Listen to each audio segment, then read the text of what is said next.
Dans cette émission, nous commençons la construction du toit plat au premier étage. Nous travaillons ainsi 54 heures avec l'entrepreneur. À 40 € de l'heure, nous économisons 2160 €.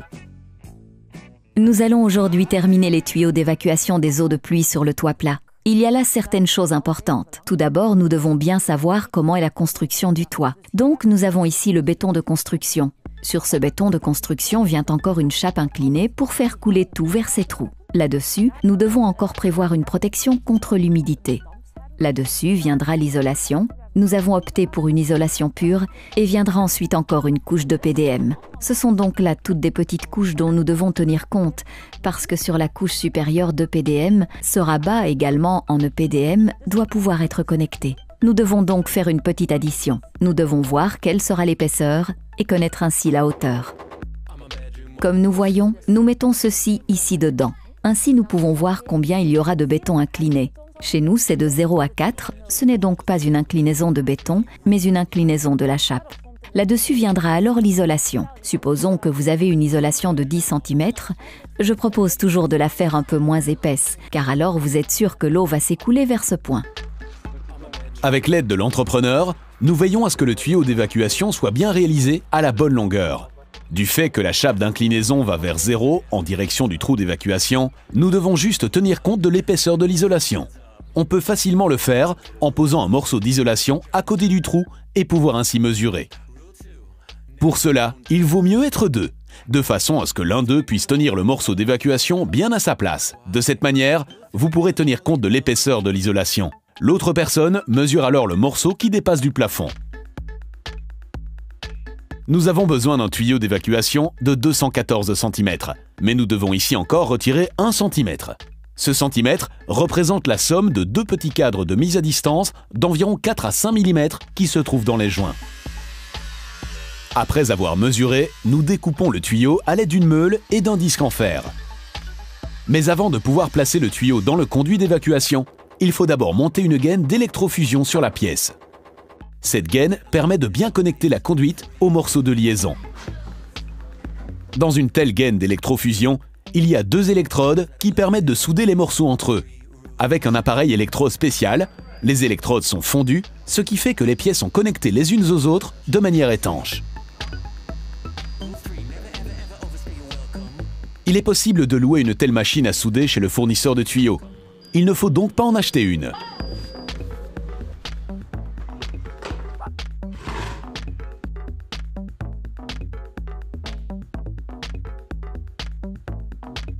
Nous contrôlons encore une fois pour voir si tout est bien la bonne mesure. Et alors, nous pouvons souder le tuyau entier via le morceau de connexion aux canalisations existantes.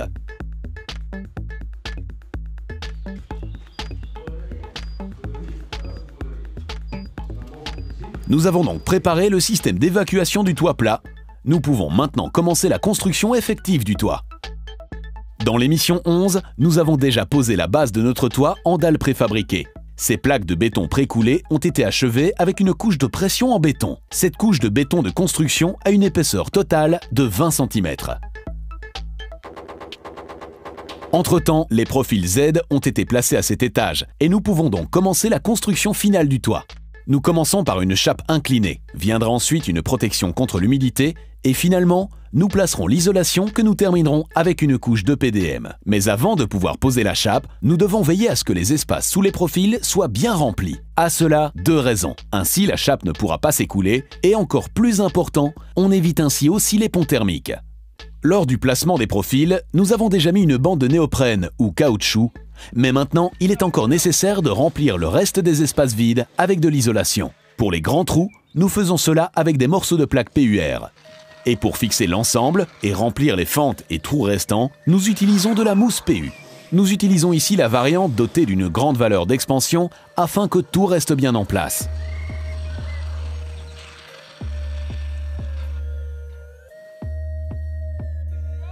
N'oubliez pas non plus de projeter du produit sur vos profils depuis l'extérieur.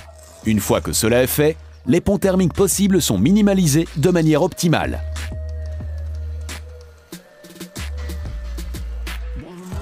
Une fois que l'ensemble est bien fermé, nous meulons aussi les tiges filetées qui dépassent et qui nous avaient permis de fixer les profils au béton. Ainsi, elles ne dépasseront pas de l'isolation et ne pourront pas endommager la couche de PDM finale. Veillez à être bien protégé pendant le meulage, afin de ne pas abîmer vos yeux, vos oreilles ou vos mains. Aujourd'hui, nous commençons par la chape inclinée. Donc, sur le béton de construction, vient la chape inclinée qui, dans ce cas, va de 4 cm à 0. Du fait que je parle de 0, nous avons choisi une chape plutôt que du béton, car avec du béton, ce n'est pas possible. Sur cette chape inclinée viendra ensuite une protection contre l'humidité. Vous voyez qu'elle est étirée jusque contre les profils en acier que nous avons placés. Viendra ensuite une couche d'isolation en 2 épaisseurs. Et là-dessus viendra le PDM. Le PDM doit aussi être étiré tout contre la protection contre l'humidité afin de former un ensemble bien étanche. Et que l'on forme en fait comme un sac autour de l'isolation, qui est donc bien protégé et qui fera donc bien son travail. L'entrepreneur a placé les cordes pour l'inclinaison suivant le dessin fourni par l'architecte. Ensemble, ils vérifient si tout a été fait correctement. Les nœuds extérieurs de la forme en diamant déterminent le point le plus bas vers lequel l'eau va s'écouler. Ce point est à 4 cm du point le plus élevé, ce qui donne une inclinaison d'environ 1 cm par mètre. Nous indiquons ici l'inclinaison avec les cordes de maçon qui sont tendues à la bonne hauteur à l'aide de quelques pierres et cales. La chape que nous utilisons ici a un rapport de 200 kg de ciment par mètre cubique de sable. Cela veut dire que nous mélangeons 200 kg de ciment avec environ 1400 kg de sable. Le grain de sable est entre 0,4 et 0,7, soit du sable assez brut. Un sable plus brut est plus facile à travailler et demande moins de ciment, ce qui fait que la chape est aussi plus solide. Du fait que nous ayons besoin d'une grande quantité de chape, nous faisons aménager le mélange par une centrale de béton. Pour de plus petites quantités, vous pouvez facilement le faire vous-même. Il nous reste encore à répartir la chape sur le plafond suivant la bonne inclinaison. Nous faisons cela manuellement avec une pelle afin de ne pas abîmer notre structure de corde. À l'aide de nos cordes tendues, nous pouvons bien contrôler que la chape est bien placée suivant la bonne inclinaison. Pour cela, on utilise une brique. Vous mesurez régulièrement si la distance entre votre corde et la chape correspond exactement à la hauteur de votre brique. La chape doit être parfaitement à la même hauteur par rapport à votre corde. Ce n'est qu'ainsi que vous obtiendrez un bon résultat. Avec une latte, vous pouvez bien égaliser la chape sous la corde. Évidemment, vous contrôlez régulièrement pour voir si vous continuez à bien travailler à la même inclinaison. Cela prendra une longue journée de travail, mais il est important de travailler de manière précise car cela assurera une évacuation parfaite de l'eau de votre toit. Pour la pose de la chape, nous n'utilisons pas qu'une longue règle et une truelle. Avec une spatule de finition, il est plus facile de lisser la chape entre les cordes. L'ensemble doit maintenant sécher pendant environ 4 semaines. Il faut compter un temps de séchage d'1 semaine par centimètre d'épaisseur. Nous venons juste de placer la chape au-dessus. Une fois sèche, nous plaçons un enduit d'imprégnation et après nous plaçons le pare-vapeur et au-dessus du pare-vapeur nous allons placer l'isolant. Et sans oublier de bien étaler le primer. Le primer assure une bonne base pour le placement d'une couche contre l'humidité sur la chape séchée. La chape est ainsi moins absorbante, ce qui assure une meilleure adhérence de la membrane contre l'humidité. Ce primer est spécifiquement fait pour une bonne adhérence de revêtement de toit en bitume comme notre couche contre l'humidité. Il est très facile à travailler à froid et peut être posé avec un rouleau à manche télescopique. Veillez bien à ce que votre surface soit sèche et propre. Travaillez toujours en bande de 1 mètre pour pouvoir bien étaler le produit. Nous avons temporairement retiré le tuyau de la canalisation d'évacuation pour pouvoir travailler plus facilement. Après la pose de l'EPDM, nous pourrons ensuite coller le rabat de manière bien étanche.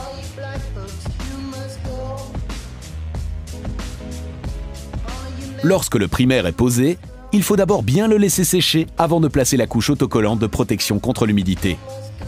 La durée de séchage va de 1 à 12 heures en fonction de la température et de l'humidité. On devrait donc pouvoir placer la membrane autocollante le même jour que le primer. Maintenant que le primer a bien séché, nous pouvons placer la membrane de protection contre l'humidité. Pour réaliser cela le plus rapidement possible, nous mesurons d'abord la largeur de notre rouleau et nous dessinons une ligne à la craie. Nous pourrons ainsi travailler bien droit le long de toute la ligne. il vaut mieux dérouler votre rouleau avec l'aide de quelques personnes et de bien le poser dans les coins et le long des côtés. Pour créer un espace bien étanche pour notre isolation, nous posons notre membrane jusqu'au-dessus des profils. Où c'est nécessaire, vous pouvez découper votre membrane pour pouvoir travailler plus facilement tout à l'heure. Dans le coin, nous préparons aussi tout. Nous coupons la membrane jusque contre les profils, ainsi on pourra bien la plier pour la mettre en place. Lorsque votre bande est bien positionnée, vous pouvez retirer la feuille et coller la membrane à sa place. Nous commençons par la moitié gauche. Nous pourrons ainsi travailler plus facilement. Coupez la feuille et retirez prudemment la première moitié. Veillez à ce que la membrane de protection adhère bien à la surface afin d'éviter la formation de petites bulles. Lorsque la bande est bien collée, vous pouvez retirer les petits morceaux qui dépassent à l'aide d'un couteau Stanley. Ensuite, vous placez la deuxième moitié de votre bande. Lorsque vous commencez avec une nouvelle bande, il vaut mieux recouvrir de quelques centimètres la bande précédente. Vous aurez ainsi un ensemble bien étanche.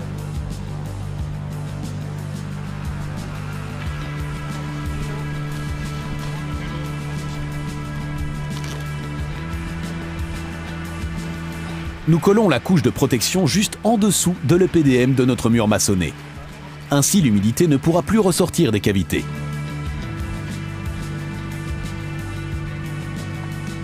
Sur chaque bande est prévu un morceau de chevauchement autocollant sur le côté. Veillez à toujours respecter cette largeur de chevauchement afin que l'ensemble soit bien étanche. Lors du placement, vous devez bien coller la membrane à plat. Mais pour veiller à ce que la bande colle bien sur l'ensemble de la surface du sol, il vaut mieux encore passer avec un petit rouleau. Pour cela, nous utilisons un rouleau à peinture avec un manche télescopique. C'est moins fatigant pour le dos.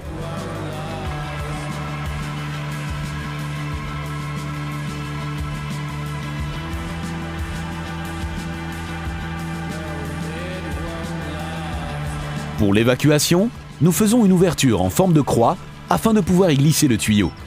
Il y a été mis à l'avance afin que nous puissions bien l'intégrer dans notre toit. Les différentes couches de notre toit peuvent être bien placées autour du tuyau d'évacuation et nous évitons ainsi les fuites et obtiendrons un ensemble étanche. Après avoir placé cette membrane de protection, nous pouvons couper simplement le morceau de notre tuyau qui dépasse pour ensuite pouvoir faire une belle finition. À la fin de notre toit, il y a encore une fine petite bande qui doit encore être collée. Nous allons faciliter notre travail en coupant simplement à mesure de petits morceaux dans la largeur. Si nous avions travaillé en longueur, nous aurions dû couper bien droit et coller une bande de plus de 8 mètres, ce qui n'est pas évident. Nous utilisons simplement un couteau Stanley et coupons sur un morceau de poutre pour ne pas endommager notre couche de protection.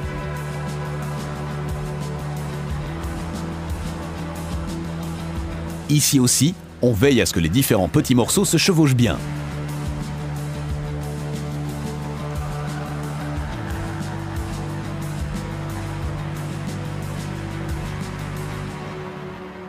Avec cette couche autocollante de protection placée, nous avons la base pour la suite de la finition de notre toit.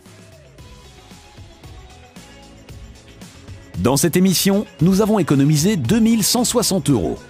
Ajouté au total provisoire de 30 530 €, nous arrivons à un montant épargné de 32 690 €.